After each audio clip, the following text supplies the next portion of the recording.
अपनी ब्राउन आंखों, perfect jawline और लंबे फिगर के साथ वह किसी मॉडल से कम नहीं लग रहा था। तभी उसके दिमाग में कुछ आया, रुको, वो एकदम उसकी तरह क्यों लग रहा था। आराध्या ने हैरानी से उसकी तरफ देखा और पूछा, क्या आप रुद्राक्ष रुद्राक्ष सिंघानिया हो? रुद्राक्ष ने जब उसके मुंह से अपना नाम सुना तो उसके होठों की मुस्कान और बढ़ गई और उसने कहा, हाँ। क्या आप पूरे एशिया का मोस्ट एलिजिबल बैचलर रुद्राक्ष सिंघानिया हो? आराध्या ने फिर पूछा। रुद्राक्ष, हमम। क्या आप मल्टीनेशनल कंपनी सिंघानिया इंडस्ट्रीज के सीईओ रुद्राक्ष सिंघानिया हो? उसने फिर पूछा।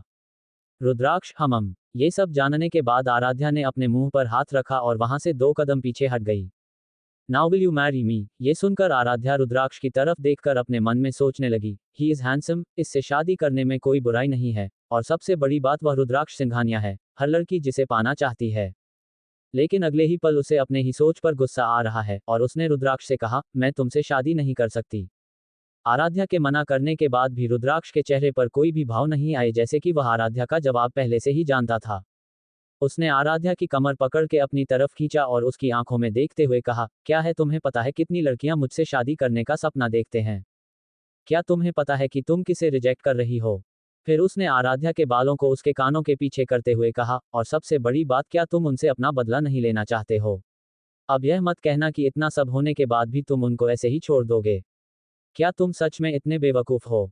रुद्राक्ष की बात सुनकर आराध्या ने उसे दूर धकेला और थोड़ा गुस्से में बोली, मैं बेवकूफ नहीं हूं समझे। और मैं खुद अपना बदला ले सकती हूं, मुझे आपकी मदद की कोई जरूरत नहीं है। तो रुद्राक्ष फिर से हंसते हुए बोला, ठीक है, तुम बिल्कुल सही हो। एक बेवकूफ लड़की जो कुछ मिनट पहले सुसाइड करने वाली थी, वह अपना बदला खुद ही ले सकती है, इसमें कौन सी बड़ी बात है? उसके बातों का मतलब समझकर आराध्या को फिर से गुस्सा आ गया और वह बोली, हाँ मैं कर सकती हूँ। अच्छा ठीक है, लेकिन तुम ये कैसे करोगी? अब यह मत कहना कि तुम अपने इस मटर जैसे दिमाग और अपने छोटे छोटे हाथों से उससे मारपीट करने की सोच रही हो, रुद्राक्ष ने कहा। तो आराध्या बोली, मुझे पता है कि क्या करना है और यह सब मुझे आपको बताने की जरूरत नहीं है।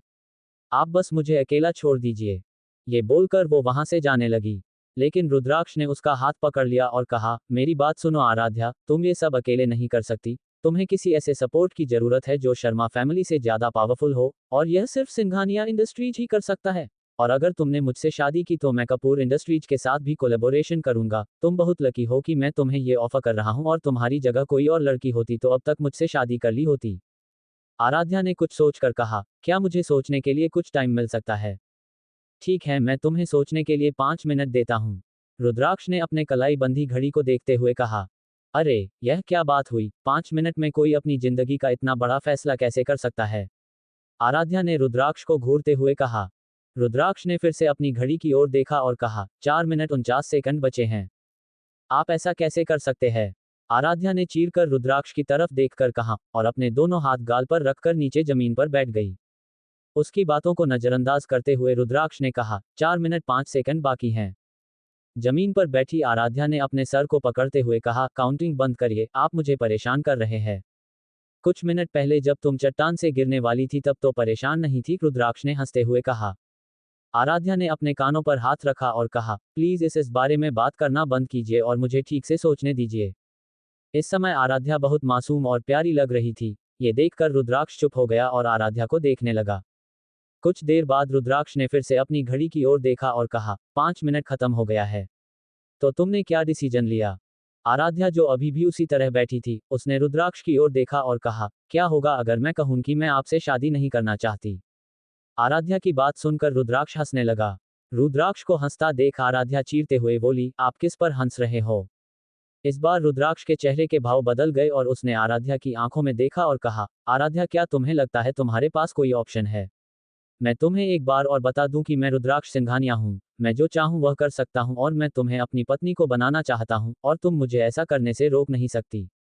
हाँ, ये सच था। रुद्राक्ष आराध्या को हमेशा के लिए अपना बनाने के लिए कुछ भी कर सकता था। तो आपने मुझे सोचने के लिए समय क्यों दिया? आराध्या ने हैरानी से पूछा। फॉर्मेलिटी के लिए, रुद्राक्ष ने बेशर्मी से कहा। बेशर्म इंसान, आराध्या रुद्राक्ष को घूरते हुए बोली। ओनली फॉर यू, रुद्राक्ष ने मुस्कुराते हुए कहा। कुछ मिनट सोचने के बाद आराध्या ने कहा, ठीक है, मैं आपसे शादी के लिए तैयार हूं, लेकिन मेरी कुछ कंडीशन है। रुद्राक्ष का चेहरा खिल उठा जब उसने सुना कि वह उससे शादी करने के लिए तैयार हो गई है। उसे और किसी चीज की परवाह नहीं थी, इसीलिए उसने कहा, ठीक है, ठीक है मिसेस सिंघानिया, मुझे आपकी सारी शर्तें मंजूर है। आराध्या ने अपनी आंखें घुमाईं और कहा, पहले आप मेरी कंडीशन तो सुनो। तो रुद्राक्ष ने उसे बोलने का इशारा किया। मेरा पहला शर्त यह है कि हम दोनों सिर्फ दुनिया को दिखाने के लिए यह शादी करेंगे और हम दोनों के बीच पति पत्नी जैसा कोई रिश्ता नहीं होगा। दूसरा, शादी के बाद हम दोनों एक कमरे में नहीं रहेंगे। तीसरा, अगर 1 साल बाद मैं चाहूं तो आपको डिवोर्स दे सकूंगी। चौथा, हम दोनों जितने दिन तक एक साथ रहेंगे आप कभी भी आज के दिन का जिक्र नहीं कहेंगे। और आखिरी शर्त, आप कभी भी मेरे हाथों को छोटा हाथ नहीं बोलेंगे। अगर आपको ये सारी शर्तें मंजूर है तो हम दोनों शादी कर सकते हैं, आराध्या ने कहा। रुद्राक्ष उसकी शर्तें सुनकर अपनी भौहें चढ़ाकर कहता है, मुझे तुम्हारी सारी शर्तें मंजूर है लेकिन दूसरी शर्त को छोड़कर, मैं यह शादी इसलिए कर रहा हूं क्योंकि मेरी फैमिली चाहती है कि मैं शादी करूं, लेकिन अगर उनको ये पता चल गया कि मैं और मेरी पत्नी एक कमरे में नहीं रहते तो उनको सब कुछ पता चल जाएगा, इसीलिए हम दोनों को एक रूम ही शेयर करना पड़ेगा। नहीं, हम दोनों एक कमरे शेयर नहीं करेंगे, आराध्या उसको घूरते हुए बोली। क्यों? क्या तुम्हें लगता है कि तुम अगर मेरे साथ एक कमरे में रही तो तुम खुद को कंट्रोल नहीं कर पाओगे? रुद्राक्ष ने शरारत से कहा। ये सुनकर आराध्या के गाल लाल हो गए और वह बोली, बेशरम इंसान, मैं खुद को कंट्रोल कर सकती हूँ, बस मुझे आप पर भरोसा नहीं है। रुद्राक्ष ने अपनी जेब पर हाथ रखा और कहा, मैं।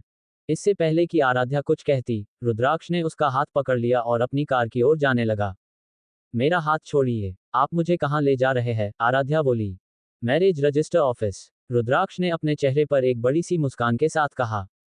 आराध्या हैरान थी। अभी 1 मिनट पहले ही वह उससे शादी करने के लिए राजी हुई थी और अब वह उसे मैरिज रजिस्टर ऑफिस ले जा रहा था, इसे इतनी भी क्या जल्दी है? आराध्या ने मन में सोचा। तभी रुद्राक्ष ने कहा, मैरिज रजिस्टर ऑफिस 6 बजे बंद हो जाता है और यह पहले से ही 4 बजे है। हमें जल्दी करना होगा। रुद्राक्ष की बात सुनकर आराध्या ने अपना सिर नीचा किया और उसे वह करने देने का फैसला किया जो वह चाहता है। वह पहले ही उससे शादी करने के लिए राजी हो गई थी, इसलिए वह पीछे नहीं हट सकती थी। कुछ देर चलने के बाद रुद्राक्ष को अपना कार दिखा। आराध्या ने देखा कि एक आदमी कार के आगे पीछे चल रहा था। वह एक स्टूडेंट की तरह लग रहा था जो बेसब्री से अपने रिजल्ट का इंतजार कर रहा था। कार के पास पहुंचने के बाद रुद्राक्ष ने रजत को बुलाया। अपने बॉस की आवाज सुनकर रजत जल्दी से पीछे मुड़ा और कहा, हाँ सर बोलिए। तभी उसकी नज़र रुद्राक्ष के पास खड़ी आराध्या पर गई। उसने आज पहली बार आराध्या को सामने से देखा था। आराध्या की खूबसूरती देखकर रजत समझ गया क्यों रुद्राक्ष उसके पीछे पागल है। तुम कार में बैठने के लिए किस मुहूर्त का इंतजार कर रहे हो? रुद्राक्ष ने कहा। तो रजत अपने ख्यालों से बाहर आया और जल्दी से जाकर ड्राइविंग सीट पर बैठ गया और रुद्राक्ष से पूछा, कहाँ जाना है सर? मैरिज रजिस्टर ऑफिस, रुद्राक्ष ने कहा।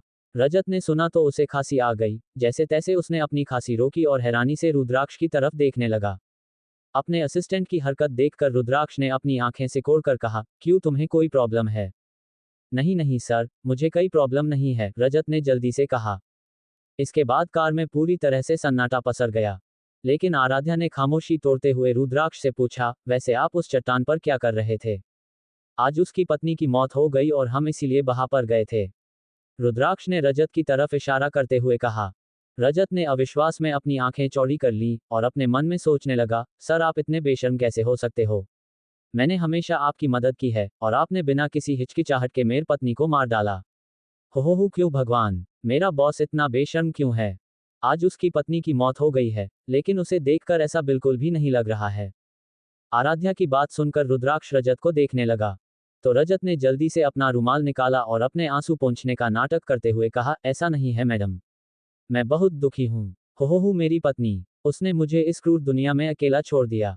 अब मेरा क्या होगा? मैं उसके बिना कैसे रहूंगा? आहा हो।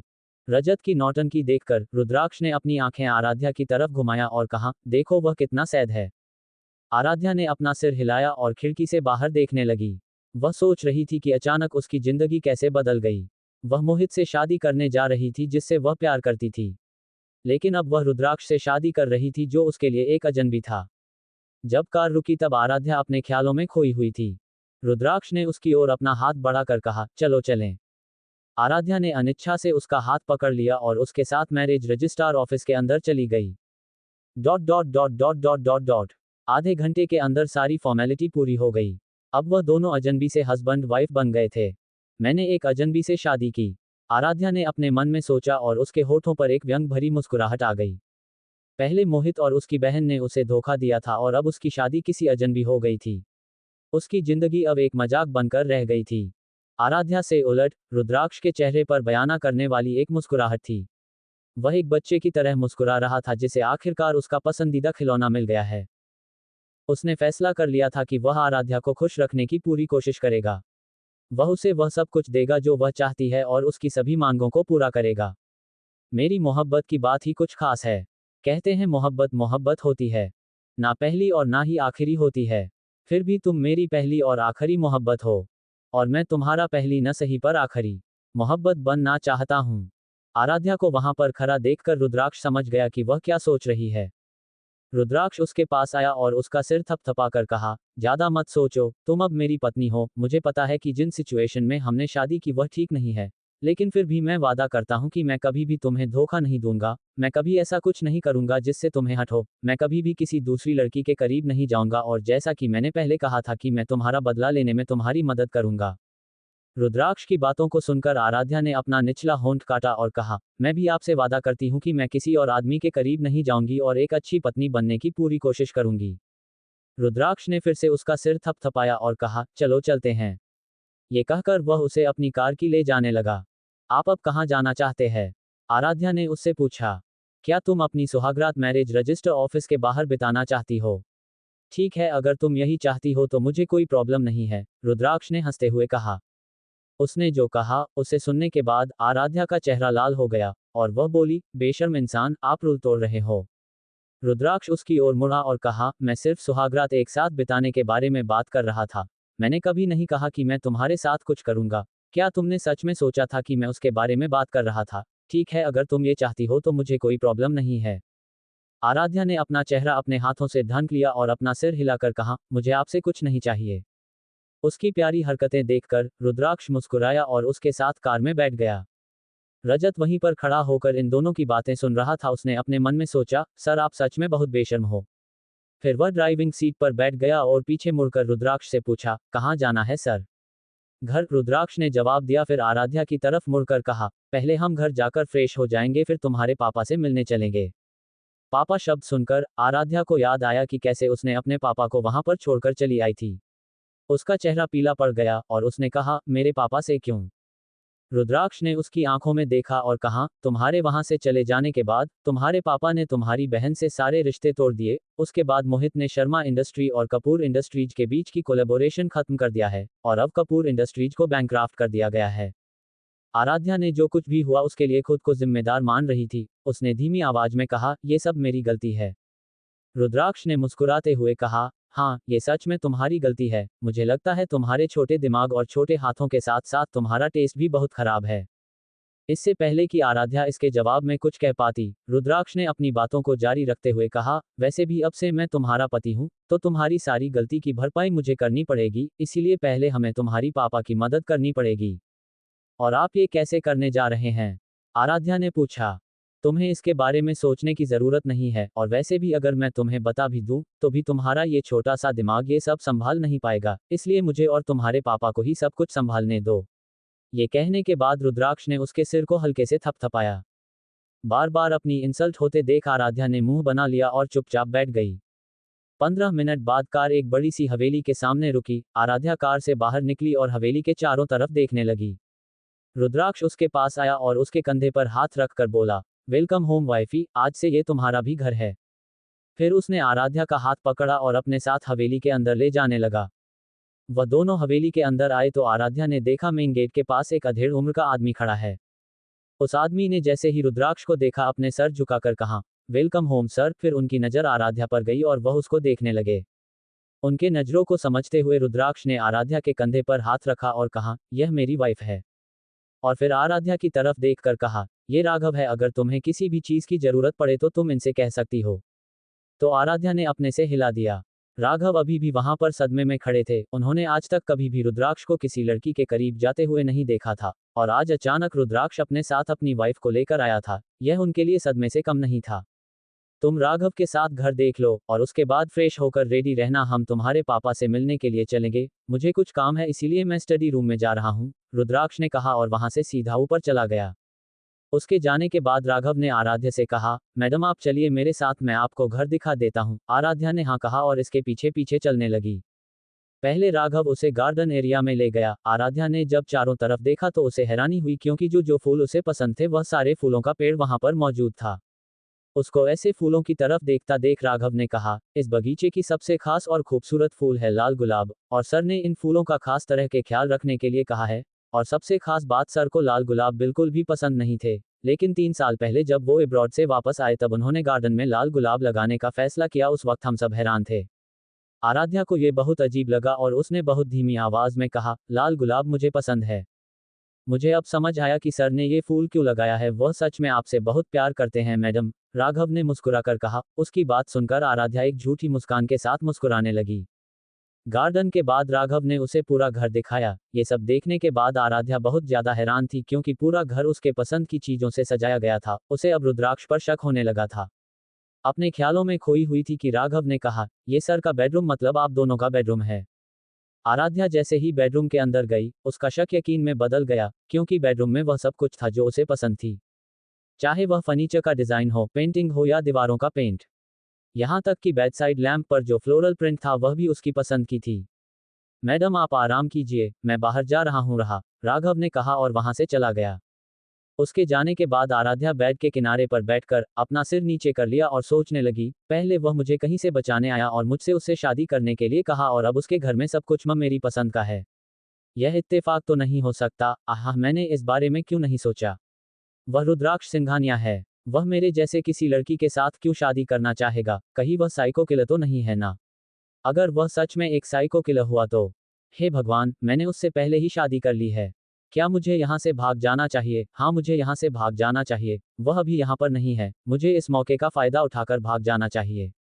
आराध्या अचानक बेड से उठी और दरवाजे की ओर जाने लगी, लेकिन जैसे ही उसने दरवाजा खोला, उसका सिर किसी चीज से टकरा गया और उसके कानों में रुद्राक्ष की गहरी आवाज पड़ी, जो उससे पूछ रहा था, तुम कहाँ जा रही हो? आराध्या जल्दी से उससे दूर हो गई और बोली, मैं बाथरूम में जा रही थी।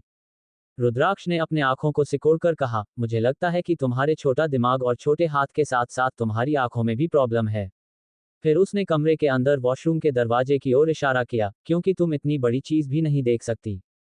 आराध्या ने उसकी तरफ देखा और अचानक हंसने लगी। ओह हा हा, देखिए मैं कितनी बेवकूफ हूँ, मैं इतनी बड़े दरवाजे को भी नहीं देख पाई।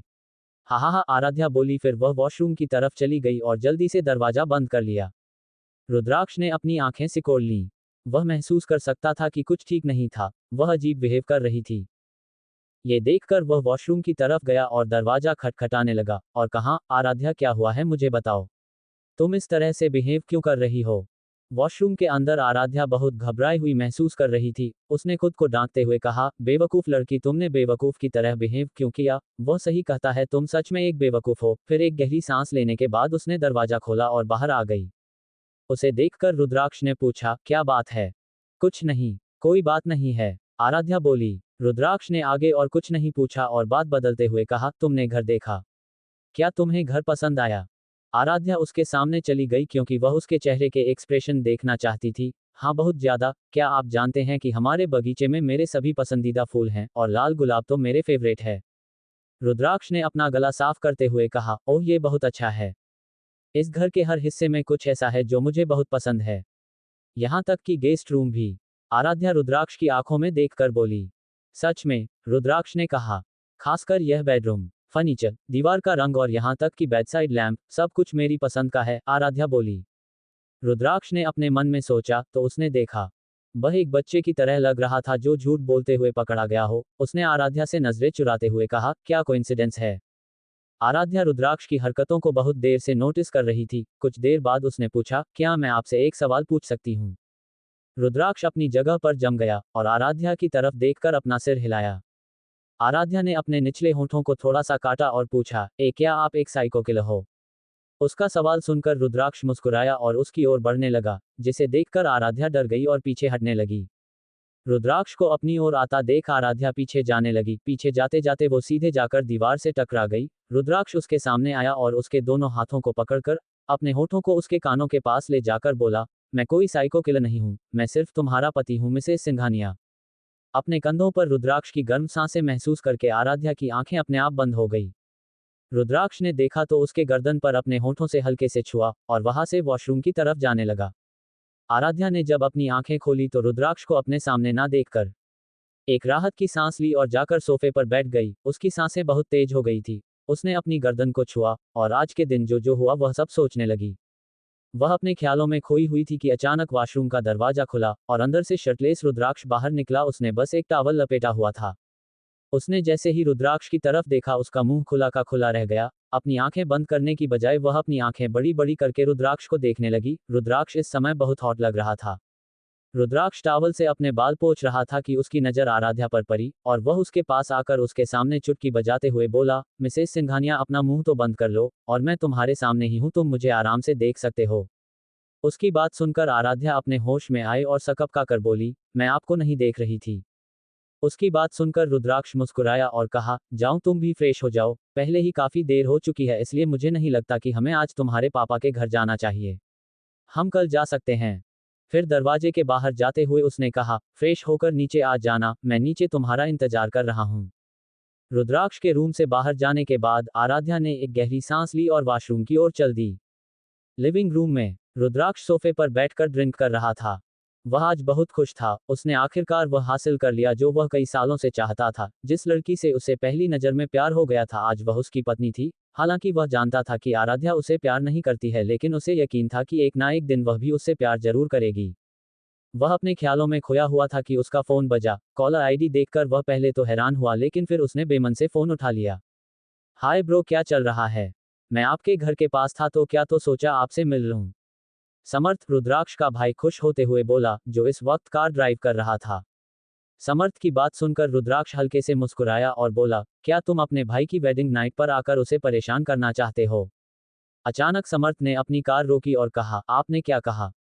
Wedding night? भाई, क्या आप फिर से सपना देख रहे हैं? या फिर आपने बहुत ज्यादा ड्रिंक कर लिया है? आप रुकिए, मैं अभी डॉक्टर को लेकर वहां पर आता हूं। रुद्राक्ष ने अपनी आंखें घुमाई। वह जानता था कि उसका भाई ड्रामेबाज था, इसीलिए उसने कहा, शट अप समर्थ। तो आप सपना नहीं देख रहे हैं, क्या आपने सच में शादी किया है? समर्थ ने पूछा।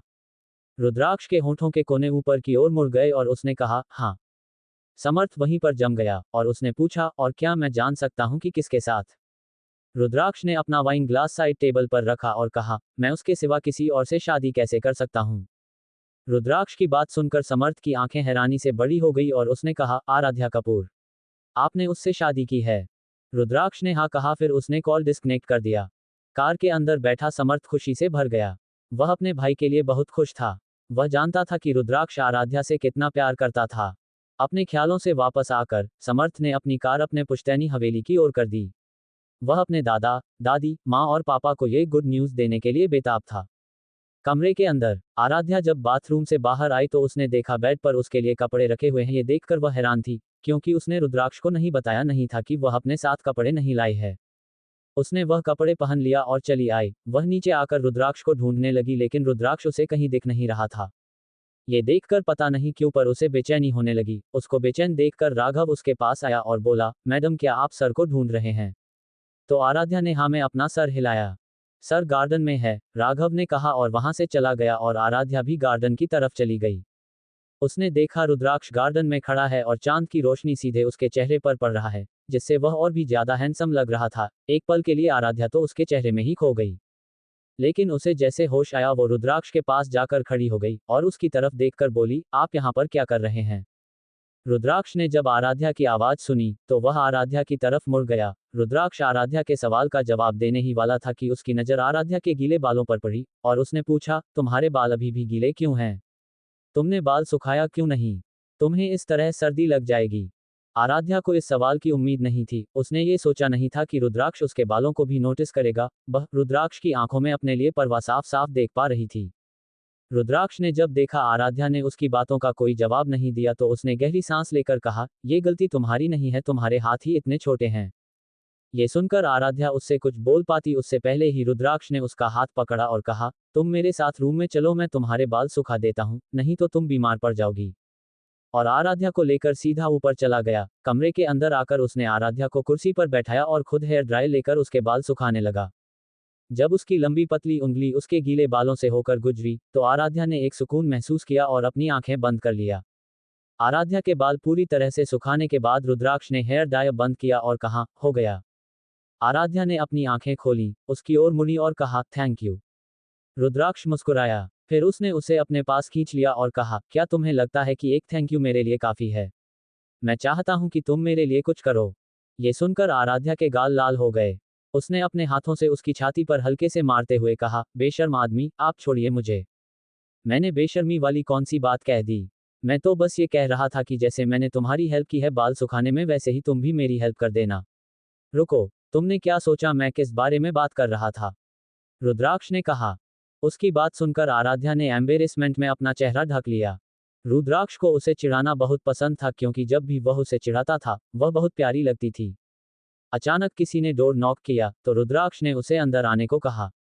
एक मेड अंदर आए और विनम्रता से बोली, सर डिनर तैयार है।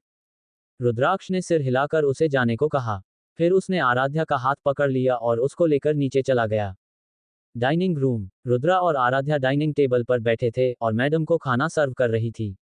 तुम्हें और खाना चाहिए? तुम बहुत पतली हो, मैं नहीं चाहता कि लोग कहे कि रुद्राक्ष सिंघानिया अपनी पत्नी को खाना नहीं खिलाता, रुद्राक्ष ने कहा। मैं उतनी भी पतली नहीं हूं, आराध्या मुंह बनाकर बोली।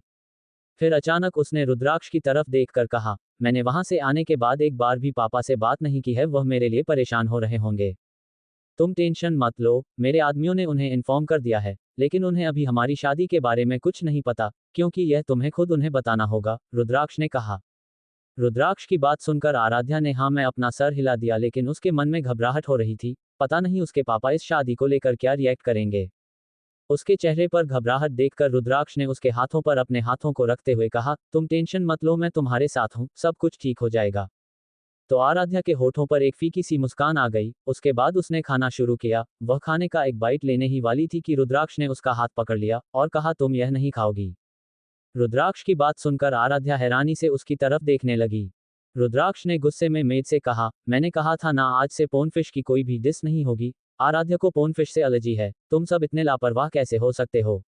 आराध्या ने जब देखा कि वह मेड बहुत ज्यादा डर गई है तो वह बोली, ठीक है, कोई बात नहीं, आप उसे डरा रहे हो, गलती इंसान से ही होती है। फिर उस मेड की तरफ देखकर बोली, तुम अंदर जाओ और इनकी बातों को दिल से मत लगाना। आराध्या सेल्फलेस बिहेवियर देखकर उस मेड के दिल में आराध्या के लिए रिस्पेक्ट बढ़ गई और वह आराध्या की बात मानकर अंदर चली गई। आराध्या ने रुद्राक्ष की आंखों में देखा और पूछा, आपको कैसे पता कि मुझे पोनफिश से एलर्जी है?